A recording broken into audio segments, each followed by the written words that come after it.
East Turkestan is a political term with multiple meanings depending on context and usage. Historically, the term was invented by Russian Turkologists like Nikita Bichurin in the 19th century to replace the term Chinese Turkestan, which referred to the Tarim Basin in the southwestern part of Xinjiang province of the Qing Dynasty. The medieval Arab toponym Turkestan, and its derivatives were not used by the local population of the greater region, and China had its own name for an overlapping area since the Han Dynasty as Xiyu, with the parts controlled by China termed Xinjiang from the 18th century onward. The historical Uyghur name for the Tarim Basin is Altishahr, which means 6 cities in Uyghur. Starting in the 20th century, Uyghur separatists and their supporters used East Turkestan as an appellation for the whole of Xinjiang, or for a future independent state in present-day Xinjiang Uyghur Autonomous Region. They reject the name of Xinjiang because of an allegedly Chinese perspective reflected in the name and prefer East Turkestan to emphasize connection to other westerly Turkic groups. However, even in nationalist writing, East Turkestan retained its older, more narrow geographical meaning. In China, the term has negative connotations because of its origins in European colonialism and present use by militant groups. The government of China actively discourages its use. Current usage. The term East Turkestan is inextricably linked with politics. In general, most of the toponyms for places in Central Asia although its boundaries and Xinjiang's inclusion in it are disputed do not reflect the region's diversity. As the history of Xinjiang in particular is contested between the government of China and Uyghur separatists, the official and common name of Xinjiang, Uyghur Autonomous Region is rejected by those seeking independence. East Turkestan, a term of Russian origin, asserts a continuity with the West Turkestan, or the now independent states of Soviet Central Asia. Not all of those states accept the designation of Turkestan, however. Tajikistan's Persian-speaking population feels more closely aligned with Iran and Afghanistan. For separatists, East Turkestan is coterminous with Xinjiang, or the independent state that they would like to lead in Xinjiang. Proponents of the term East Turkestan argue that the name Xinjiang is arrogant, because if the individual Chinese characters are to be taken literally and not as a proper name, then Xinjiang means new territory. The official translation for Xinjiang is Old Territory returned to the motherland. Some Chinese scholars have advocated a name change for the region, or a reversion to the older term Xiyu, arguing that Xinjiang might mislead people into thinking that Xinjiang is new to China. Other scholars defend the name, noting that Xinjiang was new to the late Qing Dynasty, which gave Xinjiang its current name. In modern separatist usage, Uyghurstan, which means land of the Uyghurs, is a synonym for Xinjiang or a potential state in Xinjiang, like East Turkestan. There is no consensus among separatists about whether to use East Turkestan, or Uyghurstan. East Turkestan has the advantage of also being the name of 2 historic political entities in the region, while Uyghurstan appeals to modern ideas of ethnic self-determination. Uyghurstan is also a difference in emphasis in that it excludes more peoples in Xinjiang than just the Han, but the East Turkestan movement is still a Uyghur phenomenon. Kazakhs and Hui Muslims are largely alienated from the movement, as are Uyghurs who live closer to the eastern provinces of China. Separatist sentiment is strongest among the Uyghur diaspora, who practice what has been called cyber-separatism, encouraging the use of East Turkestan on their websites and literature. Historically, Uyghurstan referred to the northeastern oasis region of Uyghuristan. Chinese Turkestan, while synonymous with East Turkestan in historical terms, is not used today, rejected by Uyghur separatists for the Chinese part of the name and by China for the Turkestan part. In China, the terms East Turkestan, Uyghurstan, and even Turkestan alone connotes Old Western imperialism and the past East Turkestan republics, and modern militant groups, such as the East Turkestan Islamic movement. The government of China conflates the violence of differing separatist groups, such as the ETIM and the East Turkestan Liberation Organization, as coming simply from East Turkestan forces. Chinese diplomatic missions have objected to foreigners' use of East Turkestan. They argue that the term is political and no longer geographical or historical, and that its use represents a provocation to the sovereignty of China. The historical definitions for East Turkestan are multivarious and ambiguous, reflecting that outside of Chinese administration, the area now called Xinjiang was not geographically or demographically a single region. History of the term, early terminology. In China, the term Western regions referred to the regions west of the Yunnan Pass, and more specifically the Tarim Basin in Xinjiang that had come under the Han Dynasty's control since 60 BC. Since the Han, successive Chinese governments had to deal with secessionist movements and local rebellions from different peoples in the region. However, even when Xinjiang was not under Chinese political control, Xinjiang has long had close contacts with China that distinguish it from the independent Turkic countries of Central Asia. The Ga paragraph Ktuks, known in ancient Chinese with pronunciation as Taltkyad as well as modern Chinese pronunciation as Tuyu, united the Turkic peoples and created a large empire, which broke into various khanates. The West Tuyu Khanate inherited Xinjiang, but West Tuyu became part of China's Tang dynasty until the 9th century. However, the terms for West Tuyu and East Tuyu do not have any relation with the terms West and East Turkestan. Turkestan, which means region of the Turks, was defined by Arab geographers in the 9th and 10th centuries as the areas northeast of the Sa River. For those Arab writers, the Turks were Turkic-speaking nomads, and not the sedentary Persian-speaking oasis dwellers. With the various migrations and political upheavals following the collapse of the Ga paragraph Ktuk Confederation and the Mongol invasions, Turkestan gradually ceased to be a useful geographic descriptor, and was not used. During the 16th century, the Chagatai Khanate completed the Islamification and Turkification of western Xinjiang and the surrounding region, known then as Uyghuristan, while China's Ming dynasty held the eastern areas. After the fall of the Ming dynasty, a Western Mongol group established a polity in Chinese Tartary as it was sometimes known, or in eastern Xinjiang, expanding southward into southern Xinjiang. In 1755, the Qing Dynasty defeated the Mongol Dzungar Khanate and captured 2 territories in Xinjiang.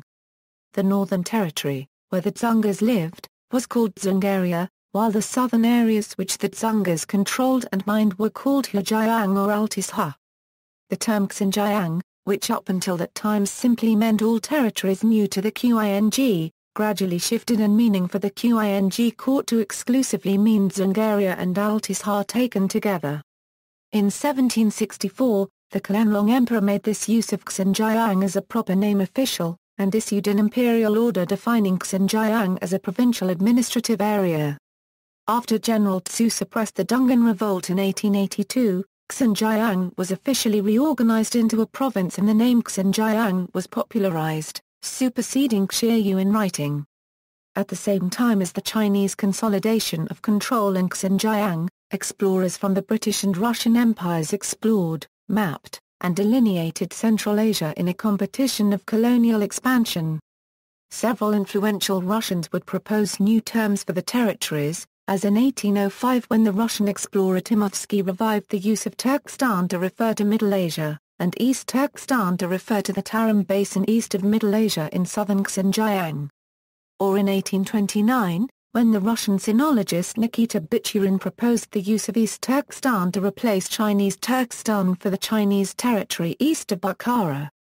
The Russian Empire mused expansion into Xinjiang, which it informally called Little Bukhara. Between 1851 and 1881, Russia occupied the Ili Valley in Xinjiang, and continued to negotiate with the Qing for trading and settlement rights for Russians. Regardless of the new Russian appellations, the original inhabitants of Central Asia generally continued not to use the word Turkestan to refer to their own territories. After a spate of annexations in Middle Asia, Russia consolidated its holdings west of the Pamir Mountains as the Turkestan Governorate or Russian Turkestan in 1867. It is at this time that Western writers began to divide Turkestan into a Russian and a Chinese part. Although foreigners acknowledged that Xinjiang was a Chinese polity, and that there were Chinese names for the region, some travelers prefer to use names that emphasize Turkic, Islamic, or Central Asian, that is, non-Chinese characteristics. For contemporary British travellers and English-language material, there was no consensus on a designation for Xinjiang, with Chinese Turkestan, East Turkestan, Chinese Central Asia, Serindia, and Xinjiang being used interchangeably to describe the region of Xinjiang. Until the 20th century, locals used the names of cities or oases in their territorial self-perception, that expanded or contracted as needed, such as Kashgari out of Kashgar to refer to southwestern Xinjiang. Altishahr, or six cities, collectively referred to six vaguely defined cities south of the Tian Shan. Early 20th century. In 1912, a republican revolution overthrew the Qing Dynasty and created a Republic of China. As Yuan Dao, the last Qing governor, fled from Xinjiang, one of his subordinates, Yang Xingxin, took control of the province and acceded in name to the Republic of China in March of the same year. In 1921, the Soviet Union officially defined the Uyghurs as the sedentary Turkic peoples from Chinese Turkestan as part of their nation-building policy in Central Asia. Multiple insurgencies arose against Yang's successor Qin Bichurin in the early 1930s throughout Xinjiang, usually led by Chinese Muslims. East Turkestan became a rallying cry for people who spoke Turki and believed in Islam to rebel against Chinese authorities. In the Kashgar region on November 12, 1933, Uyghur separatists declared the short-lived and self-proclaimed East Turkestan Republic, using the term East Turkestan to emphasize the state's break from China and new anti-China orientation. The first ETR gave political meaning to the erstwhile geographical term of East Turkestan. However, the Chinese warlord Zheng Shikai quickly defeated the ETR and ruled Xinjiang for the decade after 1934 with close support from the Soviet Union. Eventually, though, the Soviet Union exploited the change in power from Zheng to Kuomintang officials to create the puppet Second East Turkestan Republic in present-day Ili Kazakh Autonomous Prefecture to exploit its minerals, later justifying it as a national liberation movement against the reactionary Kuomintang regime. Amid the anti-Han programs and policies and exclusion of pagans, or non-Muslims, from the separatist government, Kuomintang leaders based in Daihu appealed to the long Chinese history in the region to justify its sovereignty over Xinjiang. In response, Soviet historians produced revisionist histories to help the ETA justify its own claims to sovereignty, with statements such as that the Uyghurs were the most ancient Turkic people that had contributed to world civilization. Traditionally, scholars had thought of Xinjiang as a cultural backwater compared to the other Central Asian states during the Islamic Golden Age. Local British and American consuls, also intrigued by the separatist government, published their own histories of the region. The Soviet Uyghur histories produced during its support of the ETA remain the basis of Uyghur nationalist publications today. Late 20th century. At the end of the Chinese Civil War in 1949, with Xinjiang divided between Kuomintang forces and ETA secessionists, the communist leadership persuaded both governments to surrender and accept the succession of the People's Republic of China government, and negotiated the establishment of communist provincial governments in Yinning and Daihu. On October 1, 1955, PRC leader Mao Zedong designated Xinjiang the Uyghur Autonomous Region, creating a region-wide Uyghur identity which overtook Uyghurs' traditionally local and oasis-based identities. Although the Soviet Union initially suppressed the publications of its past Uyghur studies programs, after the Sino-Soviet split in the 1960s, it revived its Uyghur studies program as part of an ideological war against China. The term East Turkestan was popularized in academic works, but inconsistently, at times. The term East Turkestan only referred to area in Xinjiang south of the Tian Shan Mountains, corresponding to the Tarim Basin. The areas north of the Tian Shan Mountains were called Dzungaria or Zungaria. Tisun Rakimov, an Uyghur historian for the Communist Party of the Soviet Union during the Sino-Soviet split, argued in his 1981 book Fate of the Non-Han Peoples of the PRC that, both East Turkestan and Dzungaria were conquered by China and renamed Xinjiang. Occasionally, he used East Turkestan and Xinjiang interchangeably. Concurrently during the Cultural Revolution and the revolution's campaigns against local nationalism, the government had come to associate the term East Turkestan with Uyghur separatism and foreign hostile forces, and forbade its usage. Uyghur nationalist historian Turgun Almaz and his book Uygurlar and Uyghur nationalist accounts of history were galvanized by Soviet stances on history, firmly grounded in Soviet Turkological works, and both heavily influenced and partially created by Soviet historians and Soviet works on Turkic peoples. Soviet historiography spawned the rendering of Uyghur history found in Uygurlar. Almaz claimed that Central Asia was the motherland of the Uyghurs, and also the ancient golden cradle of world culture.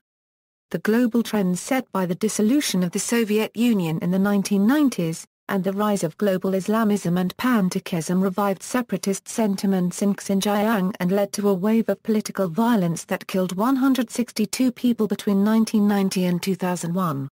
In 2001, the government of China lifted its ban on state medias using the terms Uyghuristan, or East Turkestan, as part of a general opening up after the September 11 attacks to the world about political violence in Xinjiang and a plea for international help to suppress what they see as East Turkestan terrorists. See also, Xinjiang conflict, references.